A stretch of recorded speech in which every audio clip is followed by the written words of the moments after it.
Oh, hi muffins! I thought I'd put together a video for you all to look at in case you're having difficulties getting around the Apex windows. I know a lot of you have been sort of saying that you're having to do some soon, and so I thought I'd put together this little video.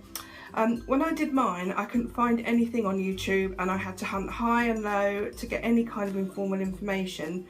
So I'm going to just show you kind of what I did. Now, this is by no means the exact way that everybody should be doing it. I'm sure there's maybe even better ways of doing it, and it would be really great if you could put all your comments below on how you think it would be better. So let's start with the template. I can't draw, by the way. Right, and this little line going horizontal is called the datum line. So now I'm going to mark all the points accordingly, all the appropriate points. Right, so the measurements you're going to now take are from A to B, B to C, C to E, E to F, C to G, and B to E. So now I'm just writing in the apex measurements, which obviously I'm making them both each side the same, but on some occasions they might be different, so you have to sort of accommodate that. And then obviously take the drop of the curtains is up to the datum line, and you have to mark your curtain from the floor to the datum line so that your template pieces can sit on the datum line when you start laying out the pattern.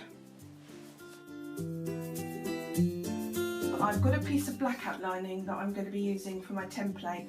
Now you can use whatever you like. So first of all, you mark your centre. Now I've made this curtain just to fit my bench, but obviously it's a dummy curtain. I've got my centre that I've made a right dirty mark with the ruler. Right, I'm now going to get a straight edge tool. I'm using the bottom of a Roman blind bar, as you can see, because my my yardstick is obviously not big enough. So now we're going to join my point down there to the centre point. Now you don't have to do yours in bright green pen.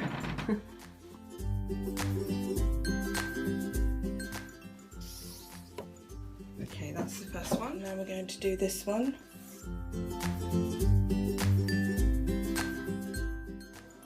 Right, now it's time to cut the pieces out. So what you do is, because I've got both sides the same, I can actually turn it in, sort of fold it in half and cut down the middle, so I've got a right and a left side curtain, and use that as my template.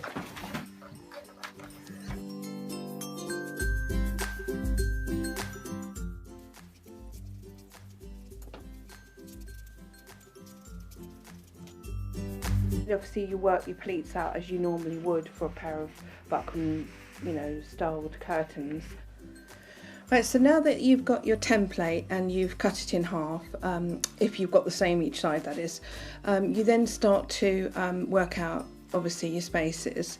You obviously take the measurement and divide it by how many spaces you want or whatever. My spaces are going to be 12.1, so I'm going to go along and just mark out 12.1 all along, so that you've got the sort of like apex line at the top. So I've cut them all out, and then I'm going to be placing them on the fabric in a minute. But first I'm going to mark them from 1 to 10, I think there's 10 altogether, and the last one is a return, and obviously the first one's going to be a return as well.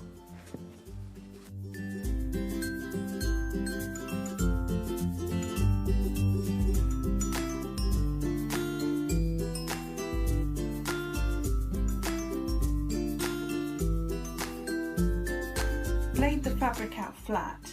Now I'm not going to be doing much of a drop on this curtain, so it won't be like a normal curtain, so if you could just imagine that the length is much longer.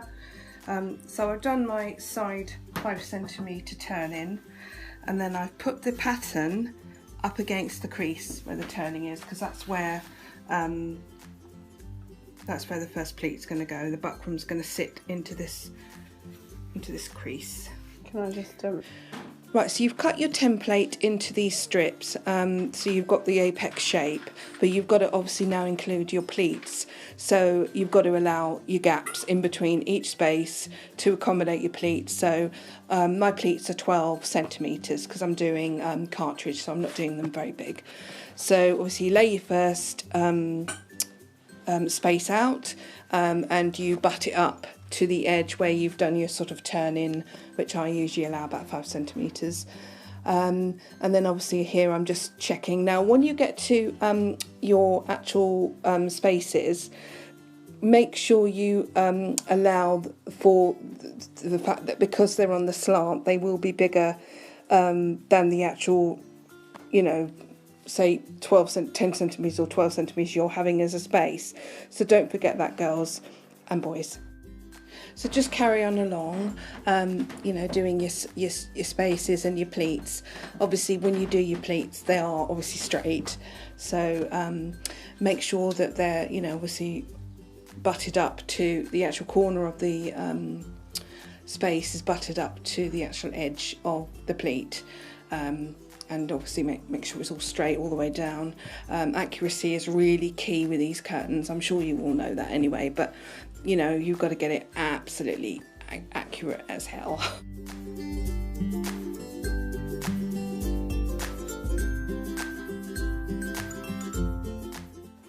Now I'm going to cut it so that we've got a good sort of 2 to 2.5 inches to turn over.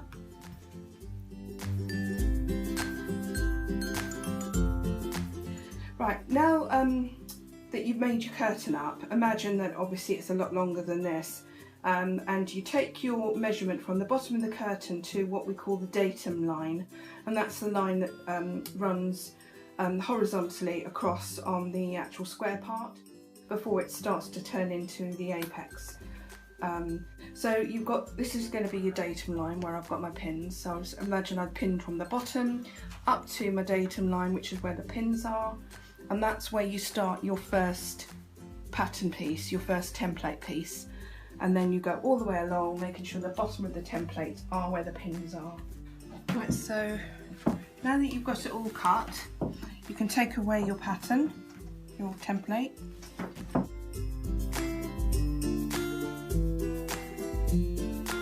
Right, this is 8-inch buckram that I'm using. So we lay it onto the curtain. Obviously we've got to lie it so that it's sitting on the points, and we don't want to sort of waste any, so we've got to do it so that we get it right on the points and not before them, because we won't have enough.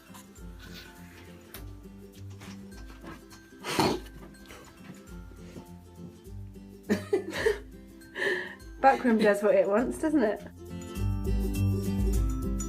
First of all, I'm going to put a fold just literally a millimetre or two before the fold, so that it folds back, or 1 millimetre, so that you've got that kind of look there. But obviously we're not going to keep all this, we're going to cut it here. We don't want any extra like in normal curtains because it won't look right.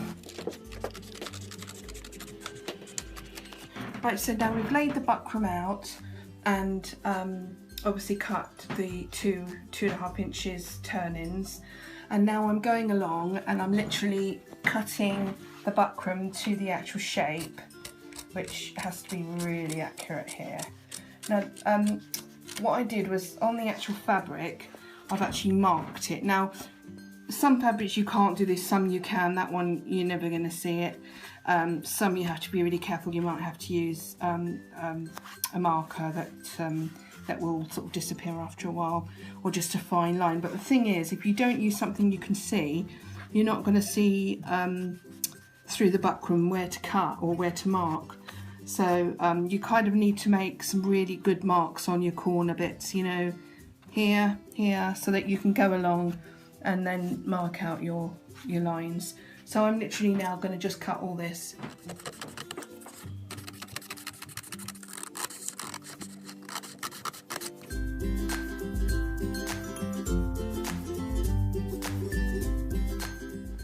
Okay, so now that I've got the buckram all in place, I'm going to now start, you know, putting it all together. So I'm going to snip here, literally 2 millimeters from the corner, and then I'm going to fold that over, and then obviously that one will fold over like that. That will get pinned, that will get pinned. Obviously the lining will come up to it and the lining will be cut round them. And then when I get to this bit, I'm literally going to cut to almost the corner again. Just make sure the buckram doesn't move. Now with this one, I do that one there. Now you can get some double-sided tape and put it there if you want.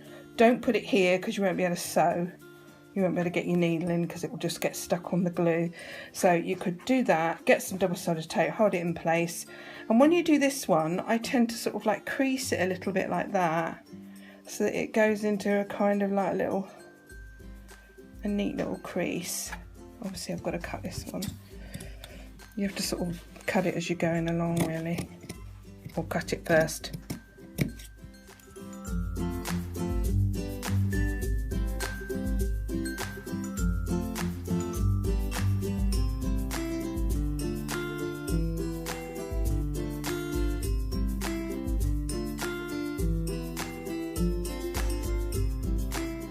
Right, so you put your lining in. I've a bit naughtily just put it in with the double-sided tape. I mean, it feels quite sort of sturdy, but I would definitely sew it if it was for a client. Obviously, I wouldn't put double-sided tape in exchange of sewing. So obviously that's the pleat and that's the space. So you're going to turn it over so that corner corresponds with the very edge of the pleat. Okay, obviously do what you would normally do on a pinch pleat or a goblet pleat or whatever, and you put your pin in. There's my ruler. I think I'll make them 18 because that's quite nice for like a nice deep cartridge, but obviously you could make them, you know, you don't have to make them 18. So that one's going to be 18, so I'm going to make sure all the others are 18. My pins are a bit pissed, excuse the because I've been talking about pins lately and how mine are always bent, and I want to get some that don't bend, but there isn't. It's not possible to get ones that don't bend, so we have to just get on with it, don't we? Right, so actually that says 5.5 there. Yeah, it's 5.5. Actually that's all right. That is 5.5. So 5.5 in the middle.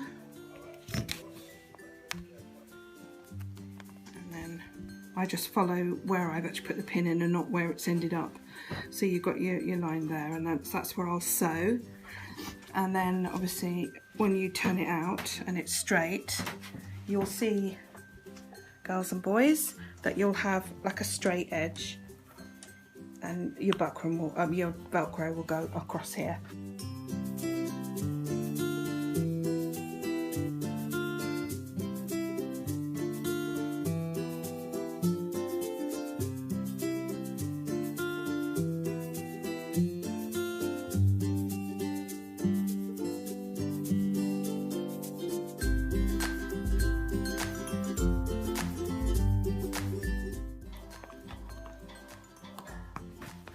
So you've got your line there, so then it just carries on, and then when they're all together you're just going to have a whole diagonal line, which is your pattern. But make sure when you sew you get it so that it's literally right in the corner and right on the end, or you won't have a straight line. It's got to be like exact, and of course you've got to, you know, you won't have the right measurement if you don't do it exact. And it doesn't look right now, but it's got to be sewn. Obviously once it's sewn it will sit like that. Okay, so that's it guys. You just do your pleats, obviously all your stab stitching and filling or whatever you're going to do, and that's kind of how you do it. I mean, I haven't finished it, but I will finish it and I'll post it a couple of days later just so you can see it finished. But I mean, it will just looks like the one I've done already. So good luck, and post all your pictures for me to see. Okay, thank you, bye.